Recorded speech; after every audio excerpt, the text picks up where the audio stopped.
Вторая часть нашего интервью у Дениса Викторовича Бышова, который вошел в нашу инициативную группу по увековечению памяти и восстановлению доброго имени жертв политических репрессий в Мордовии.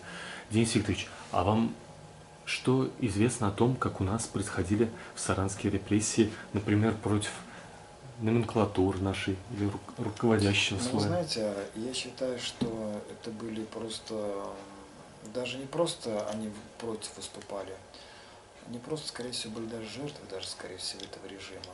То есть получается так, что даже возьмем наших руководителей, вот руководитель нашей Мордовии. То есть Мордовия у нас имеет, ну, довольно-таки, история создания Мордовии, это 1930 год, когда Мордовия получила свою автономию, да.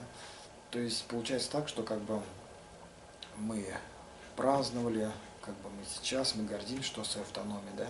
Но в то же время даже вот заглянешь в список даже, ну даже элементарно далеко ходить не нужно, даже зайти вот в интернет, даже в Википедию можно зайти, да.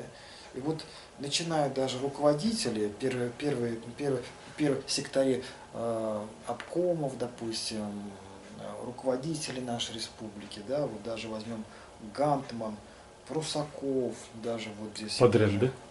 ну да, вот Мгм. руководители Гантман, Прусаков, потом Путнин Владимир Маркович, 14 июня 1637 год, 19 июля 1637 год. Смотрите, Заканчивается у только них. один месяц только руководил.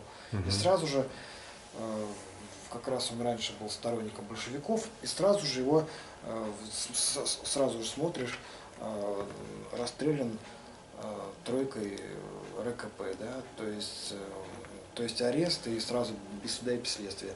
Читай сразу же Поляков Александр Александрович, после Путина, 19-е. Ну вот я говорю Прусаков, да, вот, и буквально про всех читаешь, все расстреляны, понимаете, вот Поляков, 19 июля, 37 год, 9 сентября, 37 год. Это 2 месяца руководил. Тоже читаешь расстрел РКП. То есть, понимаете, даже вот не то, что обычного человека, да, а руководителей всех, первые секретаря обкомов всех расстреливаем.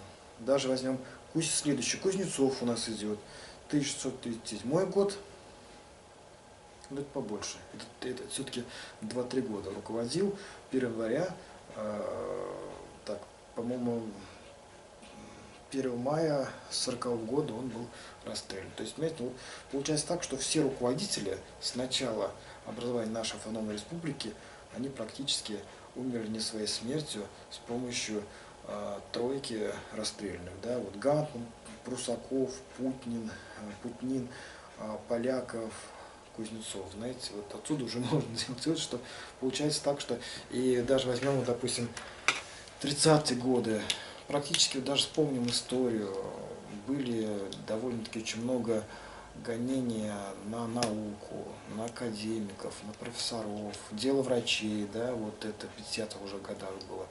То есть различные, кто еще подвергался репрессиям, ученые, которые вот именно были воспитаны в эпоху монархии, да, которые были учеными, еще, которые получили образование во времена царя, да, гонения, ну понятно, не будем говорить, потом различные как раз религиозные деятели, да, то есть потом крестьяне, кулаки, потом были те, кто был не согласен с режимом немного, да, то есть получается так, что все как бы все подверглись определенным репрессиям, которых называли врагами народа. Да? И многие, конечно, естественно, считали как. Вот взяли его за что-то, да, но главное не меня, у него, значит, а вот он какой, он скверный характер у него, наверное, из-за этого его взяли, значит, правильно.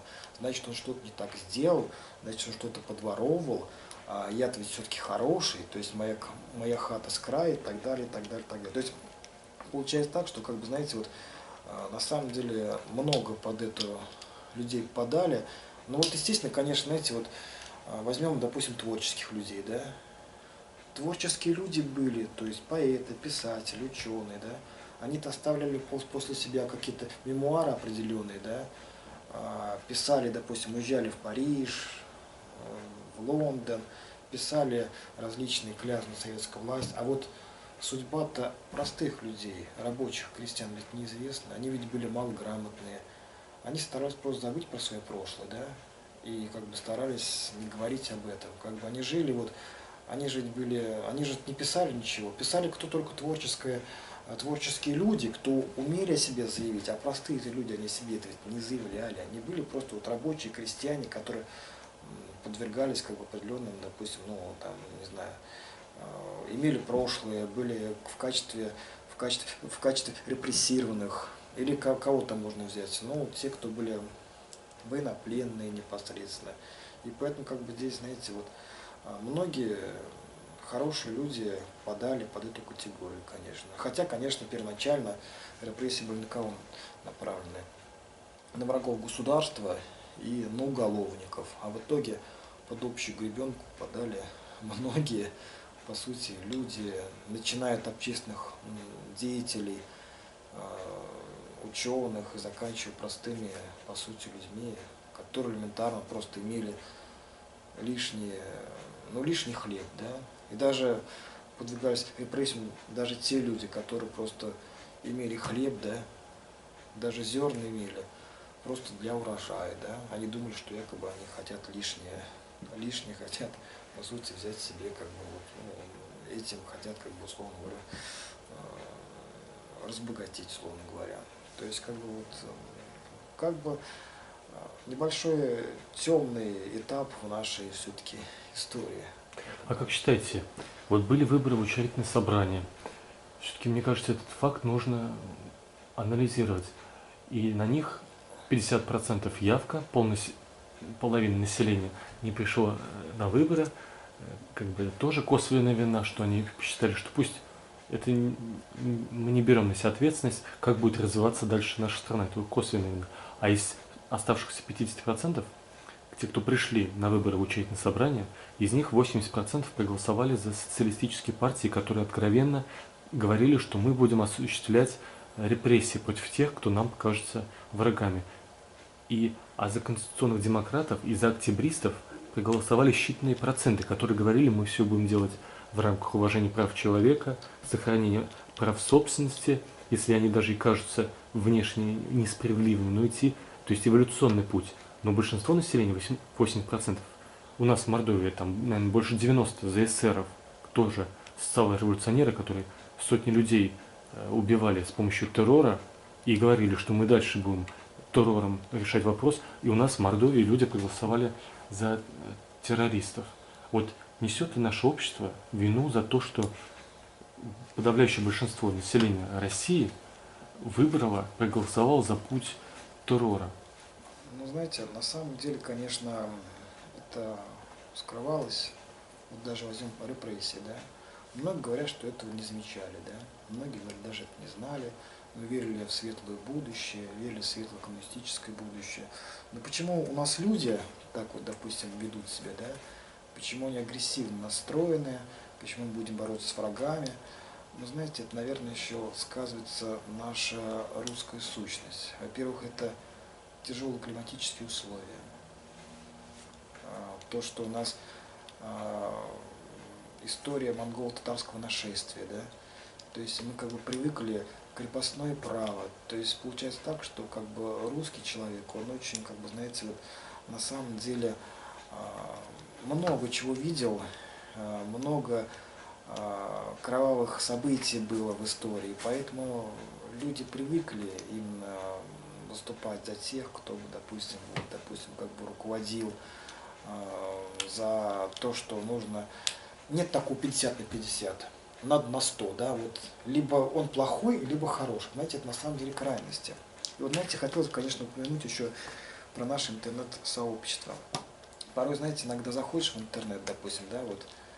Ну, сейчас, конечно, меньше видишь уже, да, но вот часто вот в 90-х годах видишь, как люди у нас вот стоят, особенно пенсионеры. Расстрелять надо всех и вся. Но это неправильная позиция. Знаете, это просто крайний вариант, который в негативном смысле остался от Сталина, да. И даже заходишь в интернет, да, но читаешь там различные вещи, заходишь на сайты газет наших вот известных, да, мордовских. И вы знаете, почему-то подавляющая часть населения негативно реагируют. Люди почему-то агрессивно настроены и говорят, вот нужно расстрелять, вот нужно вот Посадить всех побольше посадить, сроки, да, вот всех нужно чтобы разграбить, помучился человек. всех надо долой, всех руководителей, так, понимаете, это ну, крайне, как бы, знаете, это крайность нашего русского народа. И вот многие ссылаются на то, что у нас небольшая заработная плата. Но вот, знаете, вот я в январе ездил в Индию, да, ну, не скажу, что я много был в Индии, но я ездил, конечно, вот был в центральной части в Индии, в южной части в Индии, но ведь там индусы, они ведь беднее, чем мы, но они ведь все-таки более доброжелательные, у них больше улыбка. Ну, хотя, конечно, я понимаю, может быть, для них главное, как бы, многие говорят, что они внутри другие, но, знаете, они доброжелательные, потому что у них, как бы, есть такое понятие, как карма, да, что, допустим, за все нужно ответить. Понимаете, они более приветливые, вот.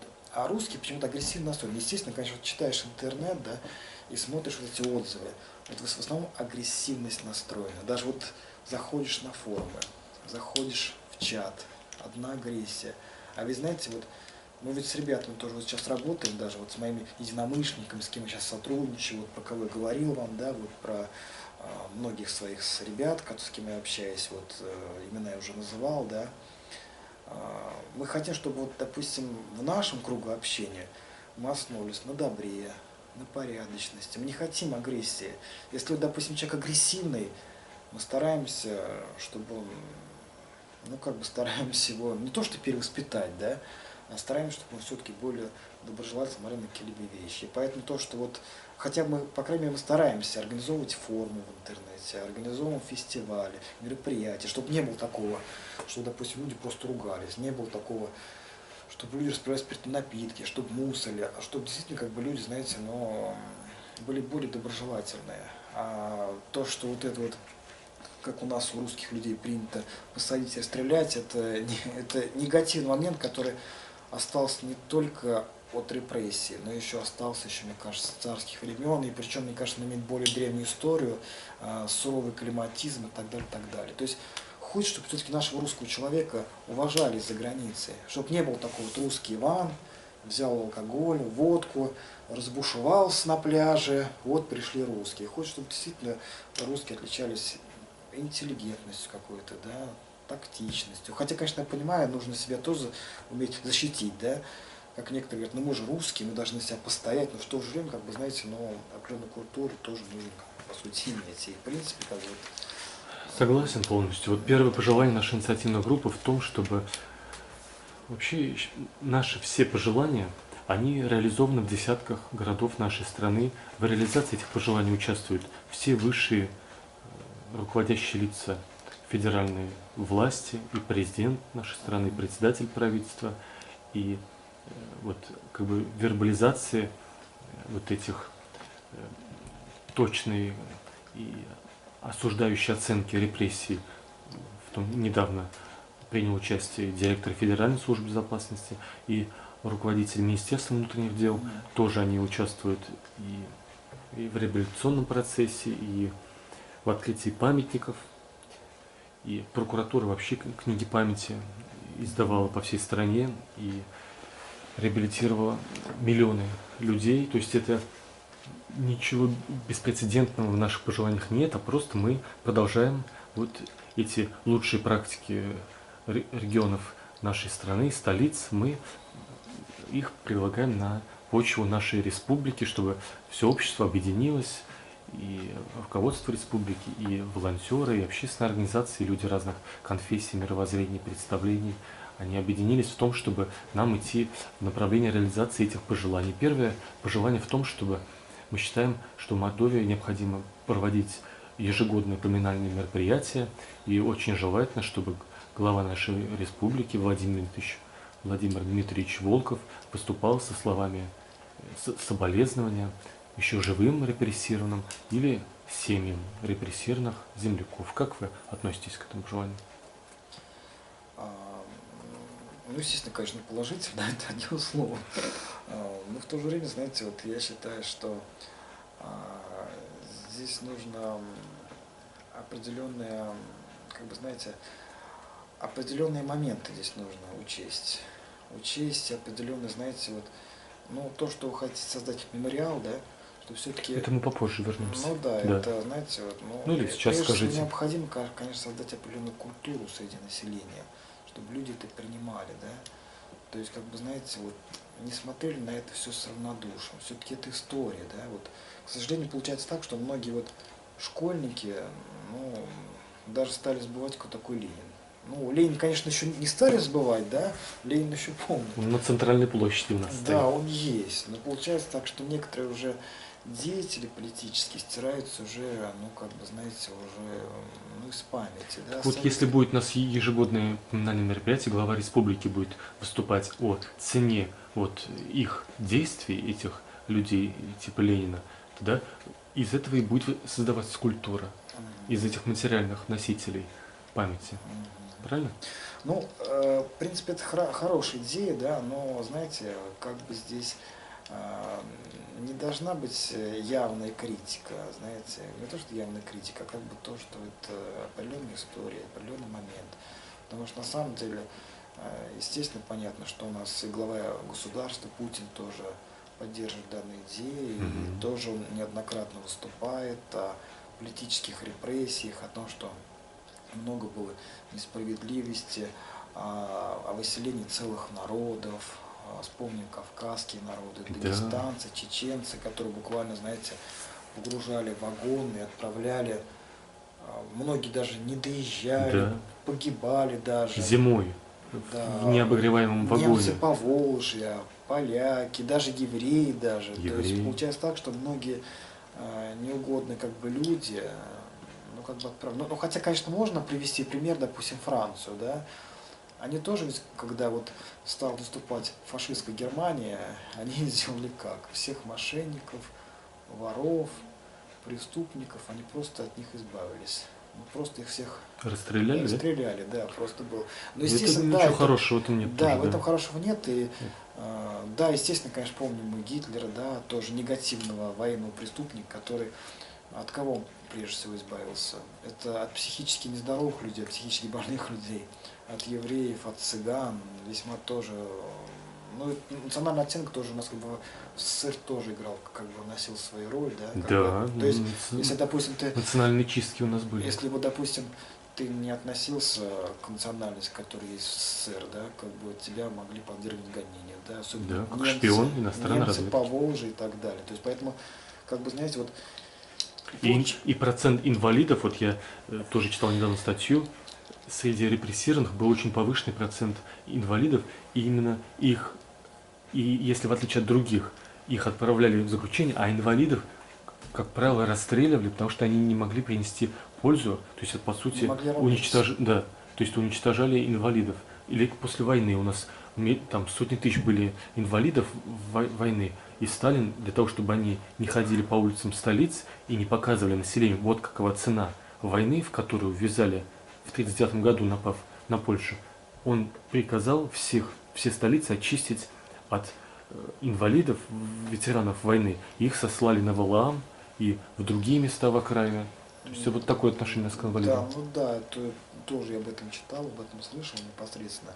Как бы, ну да, то есть как бы много таких у нас было буквально, да, даже не боюсь слова, трагичных, кошмарных историй. Но не только в СССР, но и в мире тоже. Да. И в мире это надо осуждать, и у нас надо осуждать. Германию, даже вот если читали историю, какие злодеяния были страны Гитлера. Да. То есть как бы СССР у нас против своего народа делал ГУЛАГ, а там как бы немцы как бы сначала против неугодных своих, против больных, а потом они уничтожали целые народы. Ну даже какой можно привести, даже вот Бабий Яр около Киева. Вот да? что, вот как даже, там происходило это? Ну, в принципе, если почитать, то тоже как концлагерь, который уничтожили все еврейское население буквально, да, вот тоже практически. Но опять же об этом ведь знал весь мир. Знает, где захоронение, сделал парк, об этом говорил весь мир.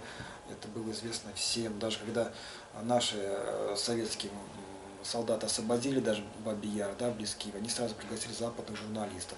А у нас получается так, что вот у нас были репрессии, да, а где вот эти захоронения? Вот только вот есть захоронения у нас, где вы говорите, да, где родники, А ведь по сути они где? Они ведь в Богадане, ведь может быть даже некоторые сохранения даже забыты. Хотя говорят, многие исчисляются не просто сотнями тысяч, а миллионами даже. Даже говорят даже цифры и 40 миллионов даже до этого доходит даже. Вот. А получается так, где эти захоронения, куда они? Если, допустим, фашистские злодеяния были известны везде, эти лагеря, да, вот, допустим, могилы были, сколько было похоронено, безвинных людей, там, конечно, жестокости тоже довольно-таки, злодеяний довольно-таки много было, а вот где у нас, вот, куда вот эти вот невинные, не то что невинные люди, а практически как бы многие люди, где вот они вот находятся, интересно, тоже как бы тоже определенный момент. Да, то есть вы тем самым поддерживаете наше пожелание о том, что нужно открывать архивы, связанные с репрессиями, в том числе открывать географически точные места расположения мест массового захоронения. Вот у нас их в Мордовии 2 обнаружено, в Рамадановском районе, вот у Богоявленских родников на юго-западе Саранска, а их-то в Мордовии были наверняка больше 10 мест, и в Вардатове была расстреляна тюрьма, и там в Жилово-Полянском районе была расстреляна. То есть и еще и в Саранске было несколько мест, куда а нашли-то случайно благодаря поисковикам, а ведь это должно на государственном уровне быть открыты эти карты. Да? Ну да, согласен. Но опять же, просто, может быть, об этом просто не хотят говорить, говорить просто об этом не хотят. Зачем это все поднимать? И на самом деле, зачем вот для некоторых, может быть, лишняя головная боль? Зачем об этом, да? Вот, может, просто об этом думать не хотят, да? Вот нет и нет. А опять же, может быть, еще... А мы с вами, как ученые, считаем, что истина, она самоценна, и она помогает людям жить, не допускать ошибок и в целом иметь точное представление о мире, в котором мы живем. Известная пословица, знаете, даже больно. Все тайное становится явным. Это древний постулат.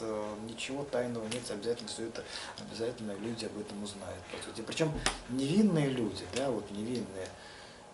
Причем даже взять 32-й, 33-й год, 34-й. Там был, допустим, хоть формальный суд и следствие, хоть формально. Были там подсудимые, защитники, но 37-й, 36-й, 38-й. Да, вот после 34-го, вообще была просто...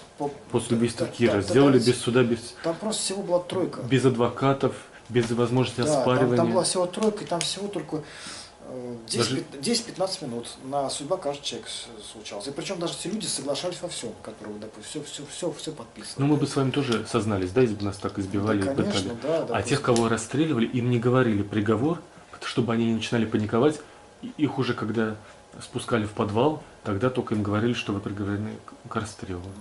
То есть абсолютно никаких соблюдения к осужденному. Ну, их не то, что даже, как я понял, даже и подводили даже к ров, и просто закидывали землей, даже такого, наверное, доходилось, я так думаю. То есть, наверное, к миллионам людей относились реально как к бешеным собакам. Их считали недолюдьми. 30-е годы, вот самые такие, 20-е годы, самые такие, наверное, сами по себе. Вот. Ну, опять же, конечно, вот только вот об этом говорят, а ведь раньше об этом не говорили, ведь об этом, по сути. Вот, об этом говорили только шепотом, об этом говорили даже многие, даже говорят, как бы об этом никто не знал. Да, и люди даже в семьях боялись рассказывать своим детям, чтобы те в садике не проболтались, в школе не проболтались, и тогда вся карьера крест, и выгоняют то, что как ты клевещешь на советский строй. А вот как считаете, памятник, как во многих десятках городов страны, памятник жертвам политических репрессий, если будет стоять в одном из центральных мест Саранска, и мемориальные доски на стенах последнего места жительства репрессированных земляков, если такие дома еще сохранились. Как бы вы это поправили, может быть, по желанию? Ну, именно вы имеете в виду, что, допустим, прям в городе, да, в Саранске? Да, как в десятках городов страны есть. Ну, это понятно, это есть, да, но знаете, как бы на самом деле, в принципе, ну, самое главное, чтобы вот город не превращался в кладбище, вот это самое главное, чтобы не были, ну, это понятно, мемориальные доски, да, но как бы, чтобы не было такого, чтобы, допустим, как везде, да, но хотя, в принципе, в Европе у них уже как, допустим, у них, знаете, как сделано, допустим, водитель, да, он едет по дороге, по шоссе, и огромный баннер, да, и там написано, на этом месте погибло 7 человек, столько-то раненых, столько получили ушибов, то есть для того, чтобы водители задумываться, то, чтобы не спешить. И вот буквально прямо на одном месте вот огромный баннер, который стоит в Европе, да, на Западе. Вот как бы, может быть, наверное, эти данные, если будут баннеры стоять, может быть, люди будут задумываться о цене жизни, о ценности какой-то, может быть. Не просто вот прошли, прочитали равнодушно, да, и дальше пошли по своим делам, а что, допустим, остановились и задумались о каждом человеке. Все-таки человек, ведь жизнь, это ведь самое ценное, что есть у человека, да, чтобы, может быть, не просто вот, как у нас, прошли около памятника Ленина, да, прошли около павшим героям Великой Отечественной войны, около вечного огня, погреться, я считаю, что даже вообще кощунство, да, встать зимой, погреться около огня. Ну, конечно, я понимаю, но погреться там, как бы он больше не такого, они повстали, погрелись на самом деле. Как бы тоже как какую-то степень, но определенное кощунство, да. Не просто вот прошли, а вот, допустим, чтобы они прошли около каждого, допустим, почитали имена погибших в Великой Отечественной войне, репрессированных, воин-афганцев, чтобы они задумались, что жизнь это самое ценное, что есть. И тогда, может быть, люди будут более добрее, более человечнее.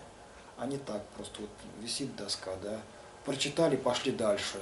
Ну, конечно, понимаете, не каждый видит, они уже привыкли, как бы вот не относились как бы вот как к материалу, да, а как бы относились вполне очень серьезно. Тогда, может быть, наверное, будет эффект определенный, чтобы люди задумались о том, что здесь действительно происходило в этом плане. А вот насколько важна реализация нашего такого пожелания, чтобы в Саранске сначала в нескольких исторических зданиях или музеях была открыта постоянно действующая выставка памяти жертв политических репрессий, а в перспективе был открыт, организован музей одноименной памяти жертв политических репрессий, который тоже есть в десятках городов нашей страны, в некоторых городах даже по несколько таких музеев, а у нас пока нет, к сожалению, может быть, нет ресурсов финансовых, организационных, а вот идти в том направлении, чтобы у нас тоже открыть такой Ну, музей. я думаю, со временем, наверное, мы к этому все-таки придем. Но хотя, вы знаете, наверное, если взять историю человечества, множество было трагических событий, множество погибали, многие погибали в войнах, многие, ну, практически много было жертв, да, но со временем, может быть, мы придем, наверное, как память о том, что действительно о цене, как я уже говорил, о цене жизни, о цене каждого человека. Надеюсь, мы, наверное, музей у нас такой все-таки появится. Если бы вы услышали новости, когда вы, как администратор в группе, новость такую выложили в новостной группе, вы были бы рады, что вот нас руководство города, республики нашло, там несколько, видимо, десятков миллионов рублей будет для этого, чтобы помещение для этого подготовить, выделить штатные единицы. Это, знаете, это, во-первых, большая работа, сил довольно-таки нашего руководства, знаете, это недостаточно. Я считаю, что здесь должна быть еще работа энтузиастов, общественных организаций, потому что нашему руководству просто будет сложно, потому что у него помимо этого других очень много дел, он занимается экономикой, социальной политикой, в области культуры. Как бы здесь нужны еще энтузиасты, понимаете, энтузиасты, волонтеры, которые смогли бы это помочь сделать. Вот Петр Николаевич Тултаев. Здесь больше организационная работа, а вот просто им сложно. Тултаев Петр Николаевич вот открыл прошлой весной приют для бездомных животных, там, по-моему, 6 штатных единиц, и сразу туда, как сказать, обратились зоозащитники, и они вместе с сотрудниками работают. Вот идеальное сочетание. Да, есть и сотрудники, государственное помещение, и есть открытый доступ для волонтеров, взаимная помощь и много групп ВКонтакте. И вот, наверное, вот такое идеальное, да, сочетание. То, что вот открыли данный питомник, это тоже положительная сторона, по сути, да. То есть, потому что на самом деле об этом питомнике говорили что долгое время. И даже когда мы организовывали мероприятие, даже как раз вот именно вот на Юго-Западе, где вы говорили, да, тоже как раз мы говорили об этом, чтобы открыть, допустим, какой-либо приют для животных. Тоже об этом говорили, чтобы как-то животные получили сами как бы свое место, да. Но опять же получается так, что, как бы, знаете, у меня многие студенты тоже говорят, нужен приют для животных, приют. То есть, может быть, люди начнут все-таки, исходя, если они будут относиться гуманно к братьям нашим меньшим, они, может быть, и к людям будут лучше относиться. А то, получается, бывает негативная сторона. порой мы своих кошечек, собак любим больше, чем людей. Вот это тоже, конечно, негативный момент. Иногда вот человек никак относится, а зато кошечка, она самая лучшая. А вот все-таки человек все-таки как бы тоже, он все-таки на ступень выше. В этом Но плане. все-таки, если уж человек вообще никого не любит, пусть хотя бы любит животное тоже. Ну, тоже вариант Да, тоже хороший. компромисс. А вот как считаете, нужно ли продолжать реабилитацию людей по разным основаниям? Потому что в середине 2000-х этот процесс немного прекратился, а нужно ли снова вот его запустить, потому что миллионы людей по разным основаниям еще не реабилитированы из тех, кто пострадали от государства, от своего. Нет, механизм должен быть запущен. Понимаете, много людей забытых, не только репрессированных, а много людей безвестно отсутствующих, которые пропали во время Великой Отечественной войны, во время Второй мировой войны, во время репрессий. Знаете, Да, миллионы людей еще не найдены. никто Вот не молодцы должен, поисковики их никто находят. не должен быть забыт. Знаете, нужно всех вспомнить. Они все-таки сражались за нашу Родину, они оставляли семьи, многие были невинны. Естественно, конечно, всех нужен, да, то есть особенно тех, кто безвинно пострадал, вот их нужно репрессировать. Реабилитировать, да. Не именно те, которые были вот уголовники, которые совершали грабежи, убийства. Этих нет, конечно. Этих нет, они получили по заслугам. А вот именно те, которые вот политические, которые вот ни за что получали, вот их, конечно, я считаю, что каждый человек должен, как бы, должен быть известен. И вот снова вернемся в места, где захоронены люди расстрелянные, репрессированные. И как вы относитесь к тому, чтобы по мере открытия, вы уже говорили, в принципе, сейчас мы еще раз повторим это, что эти места нужно, во-первых, обнаруживать, обнародовать, их облагораживать при появлении финансовых возможностей материальных, производить эксгумацию или там для будущего, через десятилетия определения личности этих людей, чтобы люди находили родственников, может быть, брать генетический материал и облагораживать эти территории, благоустраивать окружающее пространство и в перспективе тоже в ближайшие годы, чтобы, как в десятках городов нашей страны, на одном из мест массового захоронения был возведен мемориальный комплекс памяти жертв политических репрессий. Например, вот у Бугивенских ледников. Знаете, в принципе, это проект дорогостоящий сам по себе, да, но нужно об этом говорить, и тем более вот эти места захоронения, особенно невинные, которые люди погибли, да, которые просто, условно говоря, подставили, которые по глупости, которые сделали вследствие тяжелых жизненных обстоятельств, взяли, допустим, 5 колосков, да, вот, естественно, конечно, поставить памятник просто необходим, да.